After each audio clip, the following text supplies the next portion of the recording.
Yes guys, welcome back to another video on the channel, and today welcome to our game week 37 Premier League predictions. We've got 1 week to go until the Premier League ends for the season, and make sure to smash a like, subscribe. Let's see what happens.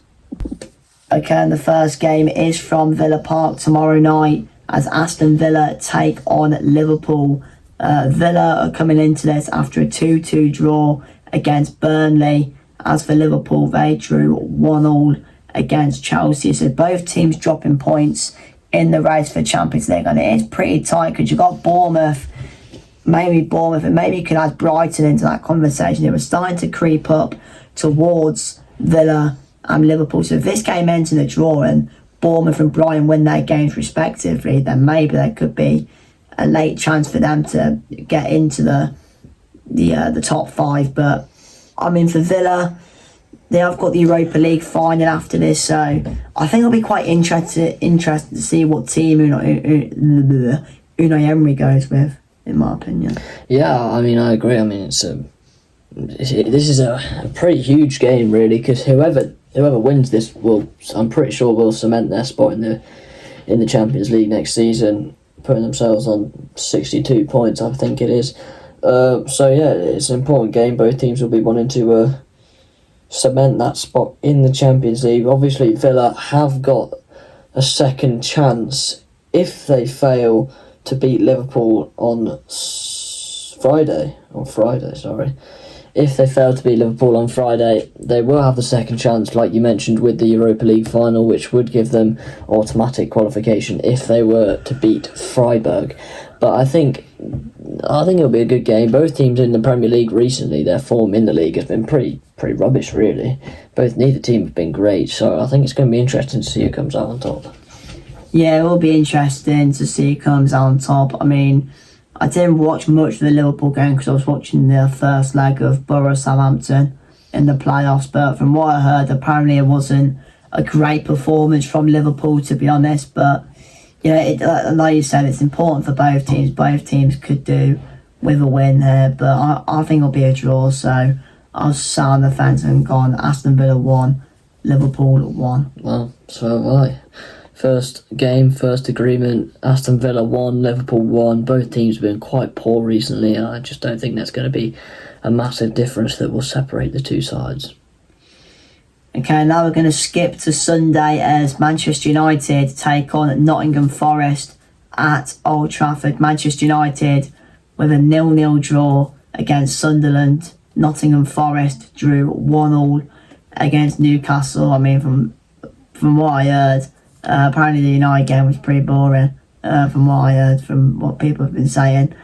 Forest, I mean, well, they're safe now, so well done to them. A 1-0 draw against Newcastle, and an ex-Newcastle player actually scoring the goal in Elliot Anderson. But Forest, they can kind of relax now. 2 games to go, there's no pressure on them. I mean, there's no pressure on Man United either, because they've gone into the Champions League, so this is kind of just a bit of a free hit, really, for both teams. Yeah, it is. I mean, both teams will want to be ending the season on a high. Forest will be glad to have secured their spot in the Premier League for next season, like you said. But no, it is a bit of a... there's no real meaning behind this game for either side. Just go out and enjoy your football, and I think it'll be a good game, to be fair.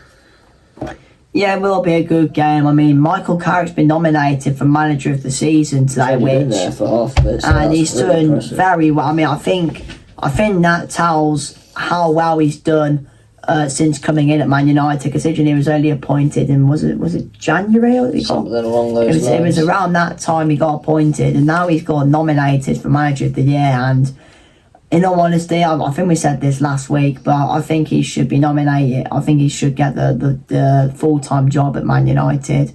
Because I said this last week and I'll say it again, he has the support of the players, he has the support of the fans. So I just think it's the right thing to do. I mean, I don't know if you agree or not. Yeah, I do agree. I think that's the right thing to do if I was Man United. Yeah, definitely. I do agree. I think that's the right decision. I mean, he's come in, he's proved that he knows what he's doing, and he's capable of being a Premier League manager for someone like Manchester United, and he's trying to get them back to those standards that they should be at.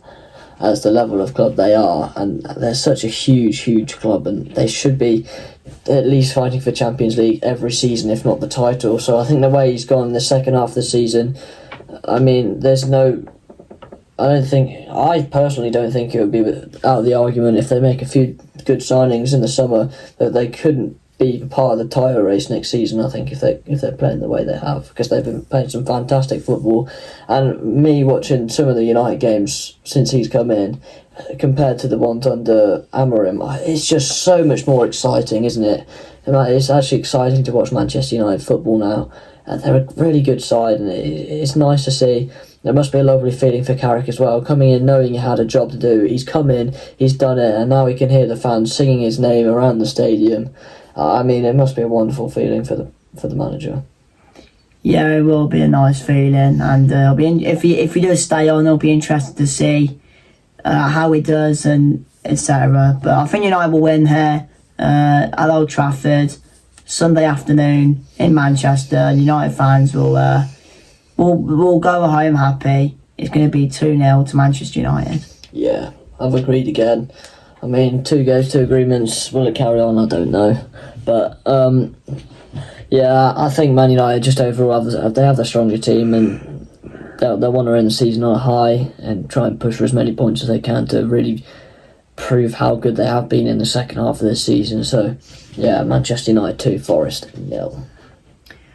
Okay, next up is Brentford taking on Crystal Palace at the G-Tech. Brentford no they didn't, they lost 3-0 to Manchester City. Crystal Palace have played twice.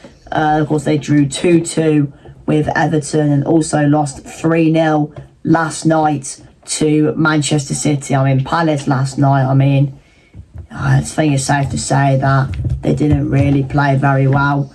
From what I saw, it looks quite comfortable in the end for Man City. Did you watch it? I watched a bit of it. I had Palace on, and then I put the second half of Celtic on because why not? But I was watching it, and it was.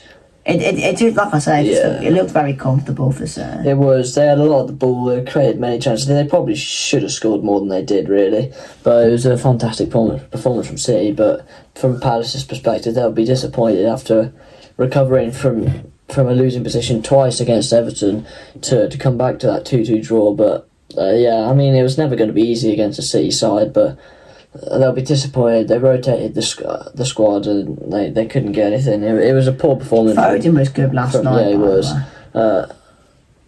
What was I saying? Palace, it was a poor performance from them, and they'll be disappointed. But this is a chance for them to bounce back. A Brentford side who, on the back of it, a similar loss, the same scoreline, in fact, against Man City as well. So, I mean, 2 teams that just lost 3-0 to City, which means that there must be something similar in there. But I think it's two good sides. They're both good teams, Brentford and Palace, so it'll be a good game. Yeah, I think it'll be a good game. Brentford, I thought, had spells in the game where, they had a couple of decent chances. But I think after Doku scored in the 60th minute, I think you knew City were going to go on and win the game from there. But Brentford probably need us a bit more. Good goal, by the way. Yeah, brilliant goal. Brentford probably need this more than Palace do. Palace aren't playing for anything. They're just getting prepared for the Conference League final. That's a good point. In a couple of weeks' time. They might rotate the team as well, might they? Yeah, they might rotate. I think they rotated a bit last night as well, Palace. But like I said, they'll be focused on the final in a few weeks. So it's a big advantage for Brentford because Palace aren't playing for anything. And it's like the G-Tech, and Brentford at home can be a difficult team to face. But I think Palace do have the attacking quality to hurt that Brentford defence. They've got Sarr, they've got Mateta, etc. They can be dangerous going forward. So I'm going to go for draw. Brentford 2, Palace 2. That's fair. I mean, both teams are good sides, and I think it could definitely be close. It probably will be quite tight, but I've gone for a narrow 1-0 Brentford win. I just feel Palace, their full focus will probably be on that Conference League final. I mean, they've got nothing to play for in the league, so they want to try and secure European football for next year. So they'll certainly be focusing on that, and I think Brentford are a good side, and I think they'll get the job done. Excuse me. But we're going to talk about two other teams who are fighting for Europe as Everton take on Sunderland at the Hill Dickinson Stadium. Everton drew 2-2 with Crystal Palace. Meanwhile, Sunderland drew 0-0 against Man United. Excuse me. I mean, we might as well start with Everton. I mean, I was kind of flicking between all of the games, but I'll probably say I had Everton on the most. I mean, I saw the first goal. I mean, what on earth were Palace doing defensively? For that Tarkowski goal, I mean, it was just free as a bird at the back post. But I mean, you said this before we started that recently Everton just cannot hold on to a lead. I mean, we saw it. Let's click on it. In the last couple of games, obviously, you were 2-1 up late on against Palace. Mateta scored in the 77th minute to make it 2-2. You were 3-1 up against Man City with 10 minutes to go. Like, City came back and drew 3-3.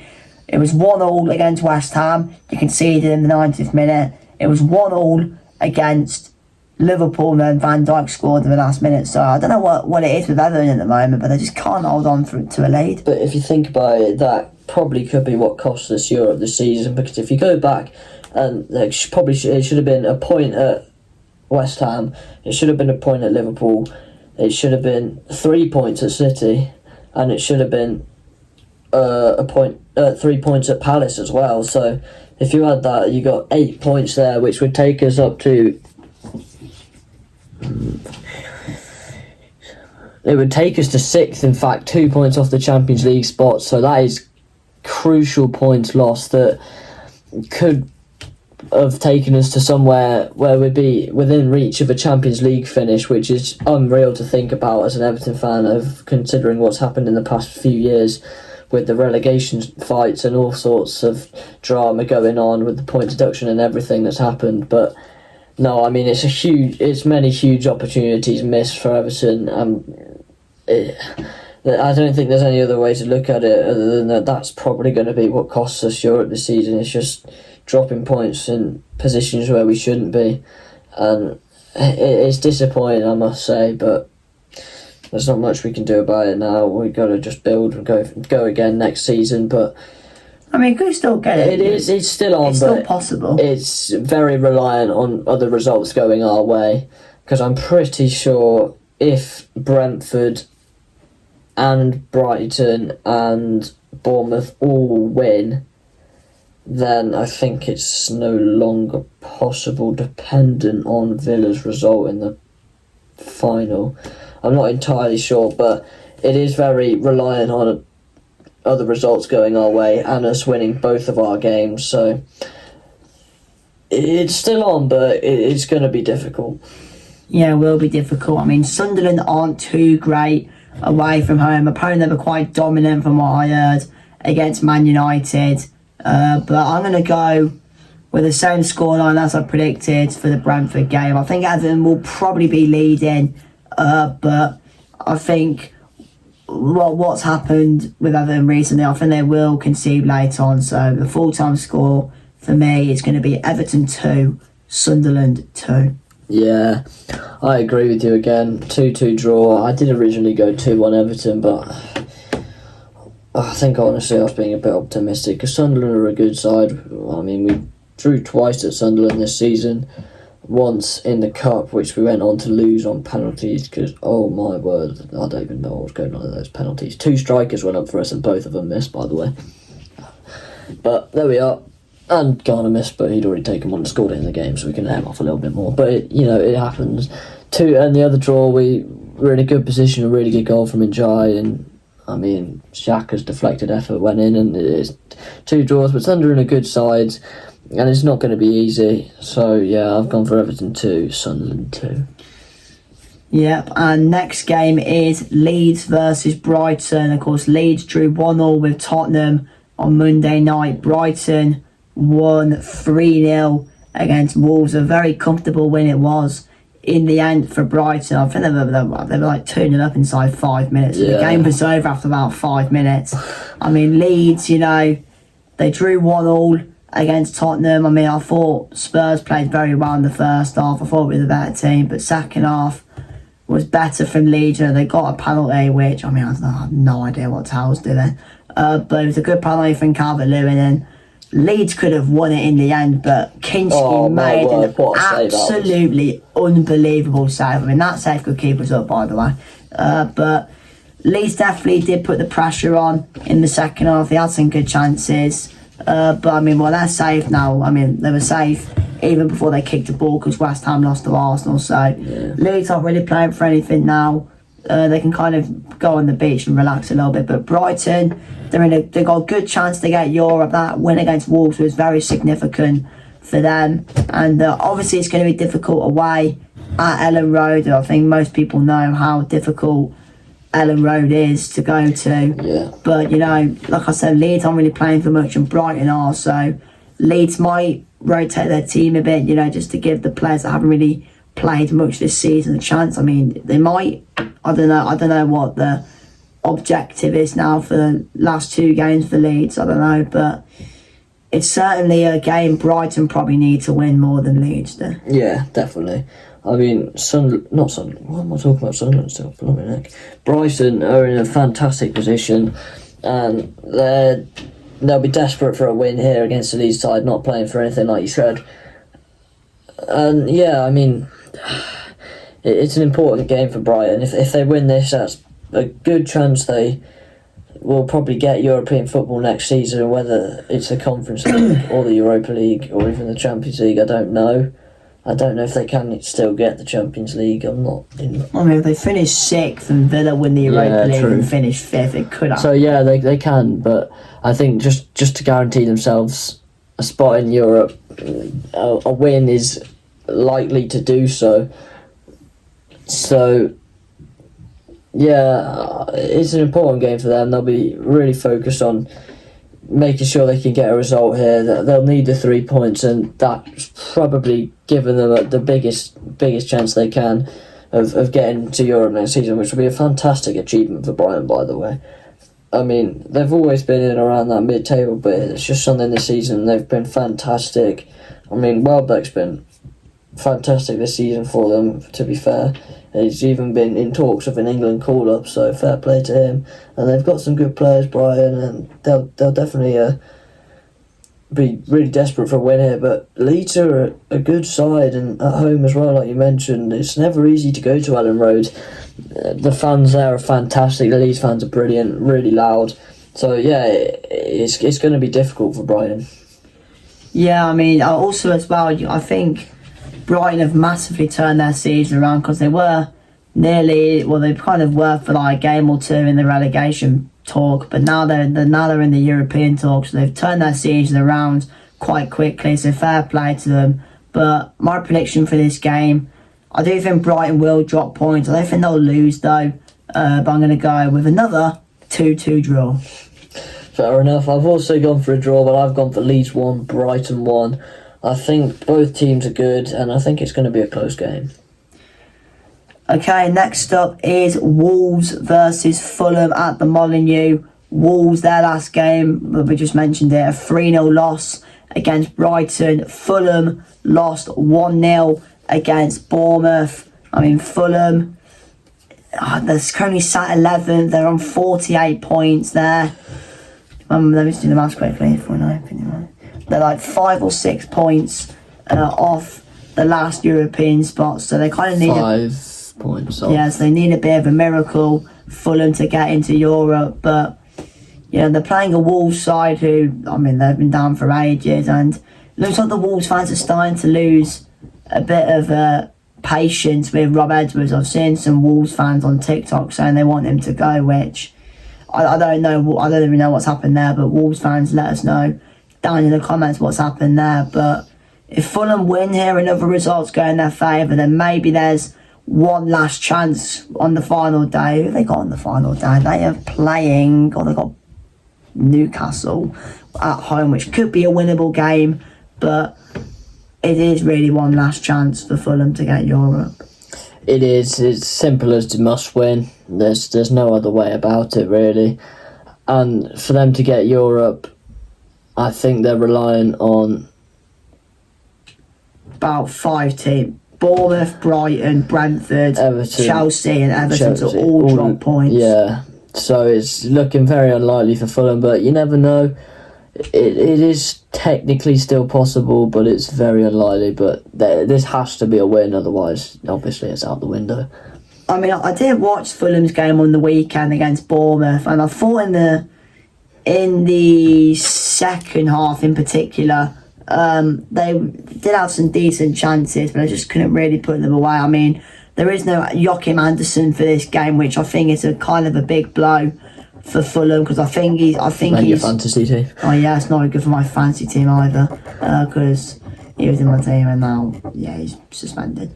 But I do. Anderson's a key player for Fulham, so that's going to be a big blow.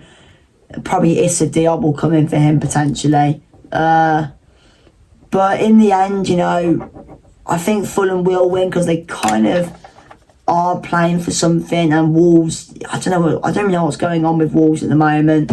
There seems to be a bit of a fallout between the manager and the fans, but I'm going to go 2-1 to Fulham. I've gone for 2-0 Fulham. I think it'll be quite comfortable, if I'm honest. I feel like Wolves are in a kind of, they're pretty much in the worst case scenario, really. They've got relegated ages ago. We're still about 8 weeks to go, they got relegated or something like that. But they were pretty much down halfway through the season, really. They were down in Christmas, really. Yeah, that's when it was pretty out of hand task to go and stay up there. Which obviously it was possible, but it was looking unlikely, and it's been a season to forget for Wolves fans. And yeah, I think Fulham will win this game 2-0. Okay, now we move on to a huge game at St James's Park as Newcastle take on West Ham. Newcastle drew 1-1 with Nottingham Forest, and West Ham lost 1-0 against Arsenal. I mean, there's only one place to start. It's the West Ham game. It's the VAR call. Was it a foul on David Raya? Yes or no? In my opinion, I tell you what, I'm going to go no. Because I feel if that's the other end, and that's a foul on Hermansen, I feel that they would have given that goal, because purely because it's Arsenal. And I just feel there was a similar incident a couple of weeks ago. I can't remember who it was, but it was a similar foul call on a goalkeeper, and that goal was given. And I think that purely for me, foul or not, you've got to be consistent.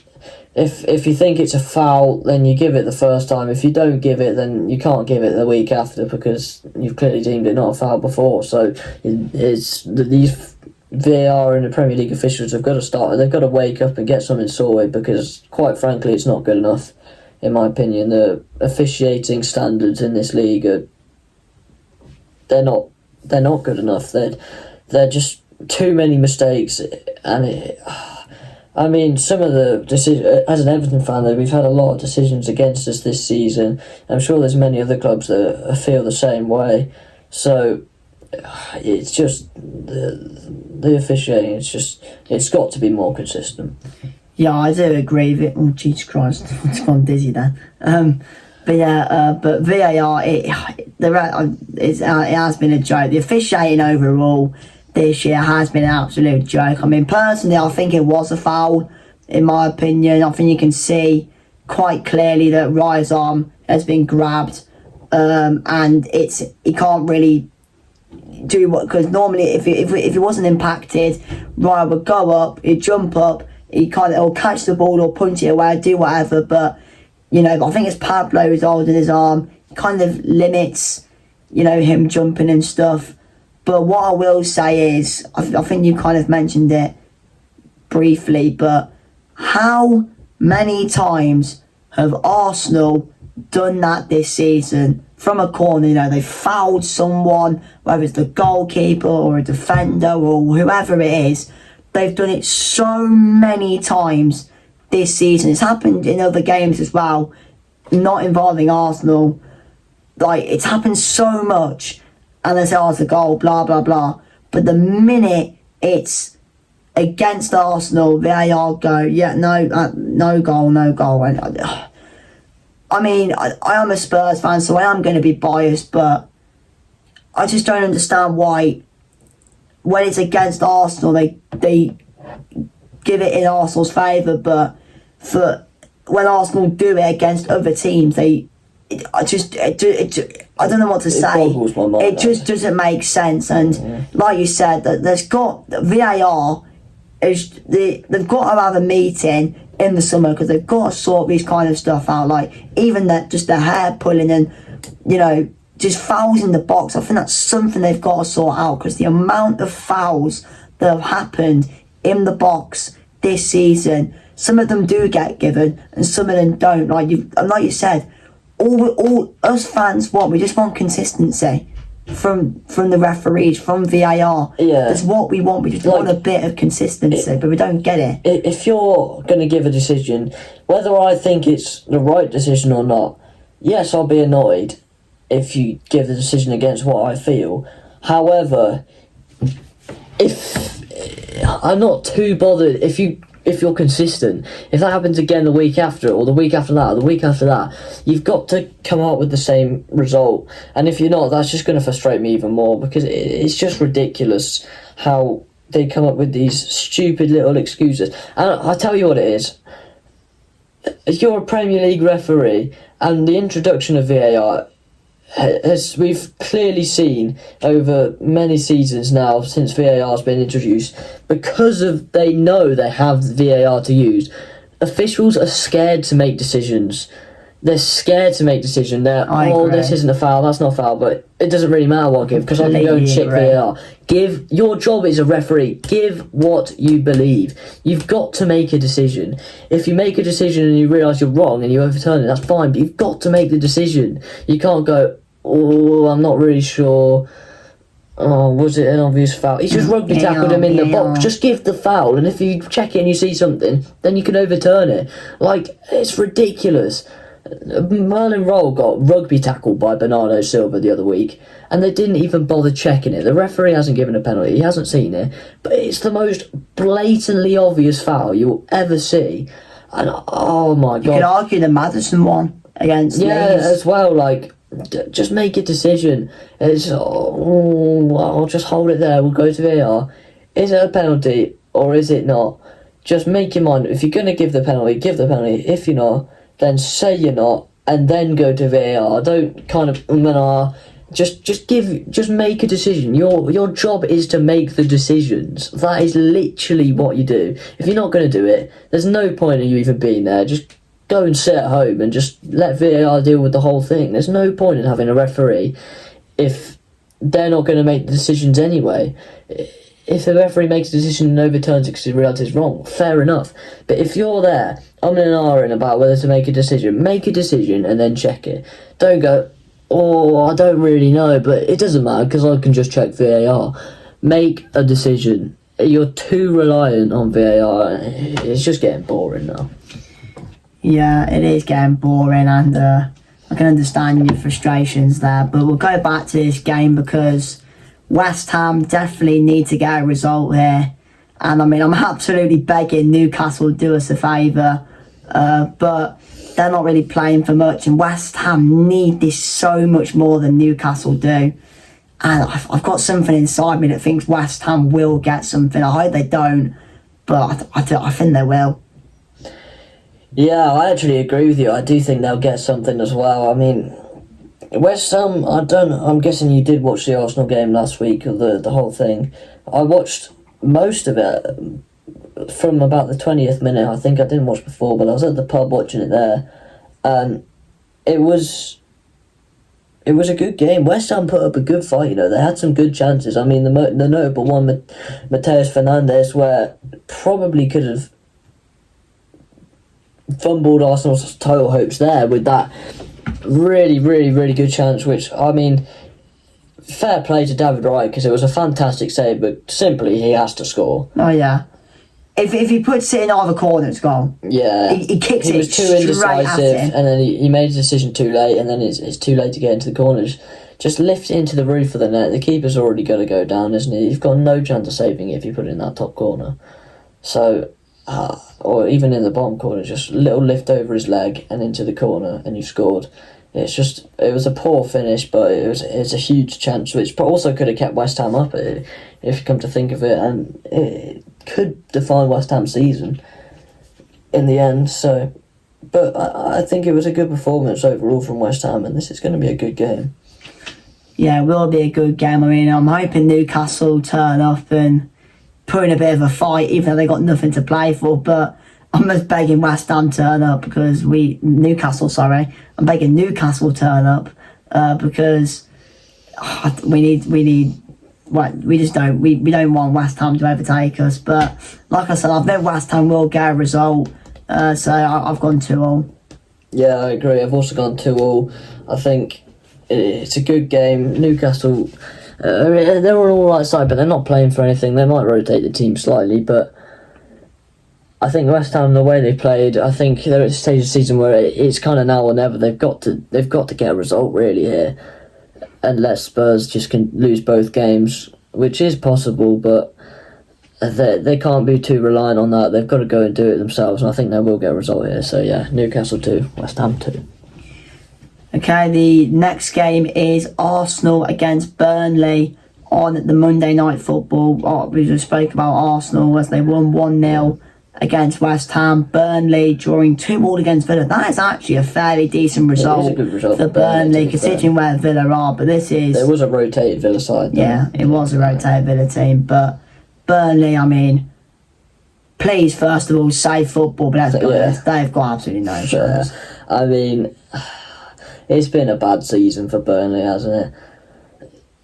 It's all gone wrong, really. They've had a few managers, I think, haven't they? Well, they've had Parker and now they got Mike Jackson. Oh yeah, of course. Has Parker been there the whole time?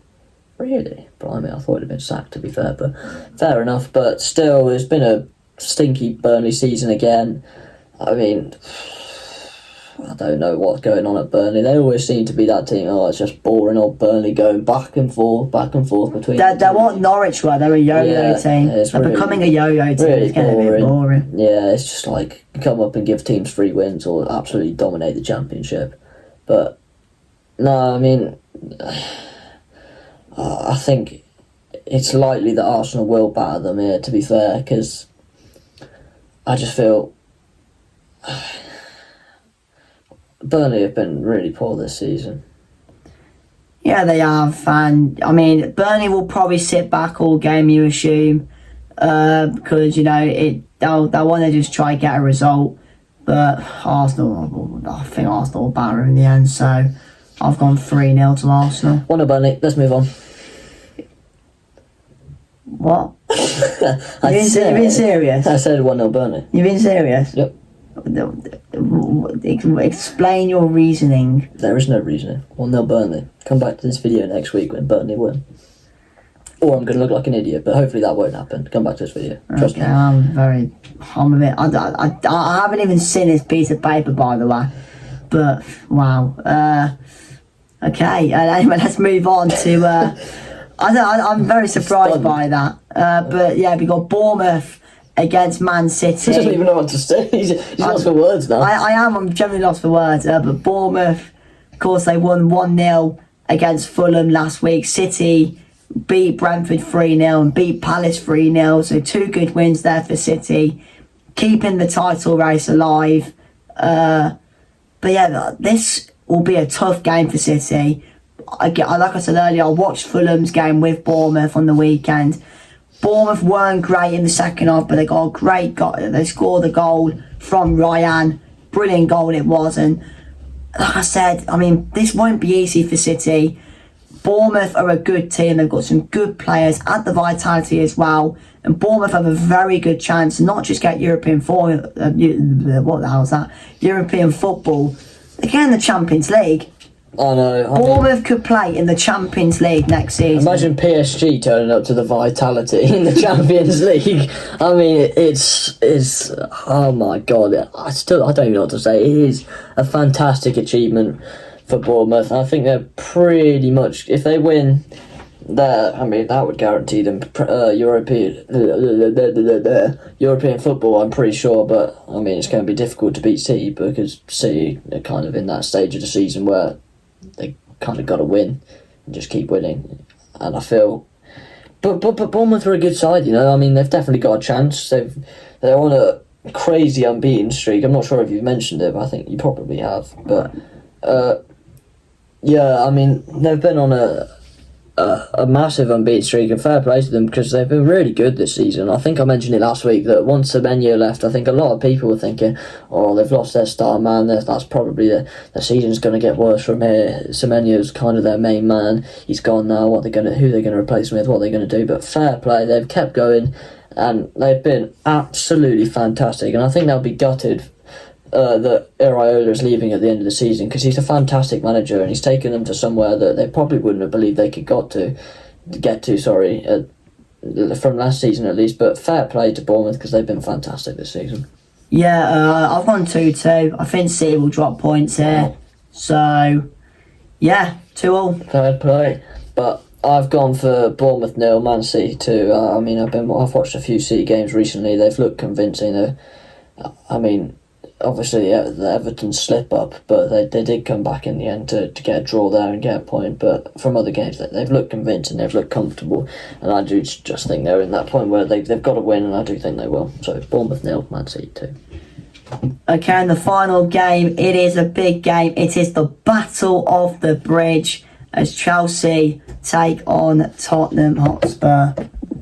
Yeah, like we were saying, Chelsea are playing Tottenham, which is a big game, mainly for Spurs. Well, it is for both teams, but it is mainly for Tottenham, to be honest.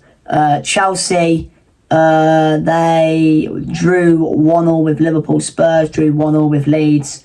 I'll be honest, I didn't watch much of the Chelsea games, so I can't really comment about them. But for Spurs, we were very good in the first half. You know, we just couldn't get a goal in that first half. Going in half-time at 0-0, I was quite happy at half-time. Then we go 1-0 up. Brilliant goal from Matty's Tau. And I thought we were probably going to go on and win the game from there because we looked in control. Leeds just looked poor. And then Matty's Tau decides to do an overhead kick in his own box. What are you doing? I mean, genuinely, I've got absolutely no idea what he is doing. Maybe he doesn't see. I think it's Ampadu who's coming in, but even just head the ball. Please, I just had the ball, mate. Yeah, I was messaging you after the game, wasn't I, about that situation, and we were just saying, what are you doing? I mean, whether there's a player there or not, why would you go for the overhead kick in your own box? You're risking so much. If you mess it up and give it away, it's a good chance for Leeds. If you kick an opponent, which is what happened, it's a penalty. And it was a penalty. It was a Stonewall penalty. It was an obvious penalty. He just kicked him in the face. How they took so long on VAR, I'll never know. Because I thought it was really obvious. But what is he doing? Just head the ball. And I think, surely he must have seen him, because I think otherwise he'd have just volleyed it away with time. But it's a silly thing to do. And you can't be doing stuff like that in your own box. No, you can't. And I think after that penalty, Spurs we looked really bad after Leeds scored the penalty, and it just didn't really look great. I mean, Leeds could have won the game, and Kinski, oh my god, he made an absolutely unbelievable save. And I'll tell you what, I want to give credit to Kinski, because he has locked in since that disaster class at the Metropolitano. He's came back and he's made some unbelievable saves. He made a brilliant save in the first half as well. I think he just crawled the ball off the line, and he's done so well recently, Anthony Kinski, and he's we're gonna credit to him because he's done well. Yeah, we're gonna need him to step up in this game, and this is going to be a huge game. I said this on YouTube on my reaction, which I'll upload soon on my main channel. Go subscribe to that, by the way. But Spurs, every player needs to effing lock in, because I know Chelsea have been bad recently, and like I said, they've just been poor. They haven't won in ages. But it's Tottenham. It's it's at Stamford Bridge. It's a night kick-off. And I don't know what it is when Chelsea play. I don't know what it is when trying to play Tottenham, Chelsea always turn up. They will turn up. It doesn't matter what form they're in. It doesn't matter where they are in the league. It doesn't matter who the manager is. It doesn't matter what's going on. Chelsea, I don't know what it is. They just always seem to turn up against Tottenham, and they probably will turn up because they have the chance to relegate us. Yeah. And they won't. Their fans won't shut up about it. They already robbed the. Well, they didn't rob it, but they denied us of winning the league, and now they could relegate us. So they're going to be up for it. The Chelsea player, well, the fans are going to be up for it. Whether the players will be up for it is a different question. But the Spurs players have to be up for this game. We have to win this game. It doesn't even matter it doesn't even matter if West Ham lose, draw or win. I don't care. Spurs need to go to Stamford Bridge on Tuesday, and we have to win. There is no excuses. We have to win, and maybe we might win because you may remember if you watched the Chelsea Forest game, De Zerbi was in the crowd. He was in the little box thing watching the game, so he clearly cares. He clearly cares about. He clearly knows. He wants to win this game. He's showing that he wants this Tottenham team to do well. He's not just come in for the sake of it. He wants to take this Tottenham team places and recover them from where they are. So yeah, huge. Yeah, like I said, we need to win this game. I mean, I think because we're away, our away record has been good, but our record at Stamford Bridge though is pretty crap. I'm not going to lie. We've won once in 30 years at Stamford Bridge. I remember it. I think it was 1st of April 2018. I think it was 3-1. I think Ericsson scored, and I think Dele Alli scored twice. I can't exactly remember, but I think I know Ericsson and Ali scored. But like I said, Spurs need to lock in there. I'm hoping we win, but you know, like I said, Chelsea are just going to turn up. I just know it's going to happen. Yep. So I don't think we'll lose. I'm going to go 2-2, but I'm absolutely begging for Spurs to win. I mean, it's a game you've got to turn up. You've got to put the effort in if you want to get something, because we know Chelsea are most likely going to turn up in this game, because they always do. At Stamford Bridge, you never win at Stamford Bridge, or it's very unlikely that you do. Recently, you haven't, like you said, not once in 30 years. It's not very often. So I've gone for Chelsea 1, Spurs 0. Hopefully you're wrong. But yeah, so that's the end of the video. Thank you for watching. Smash like, subscribe, and then we'll see you for the final day. Wow, crazy.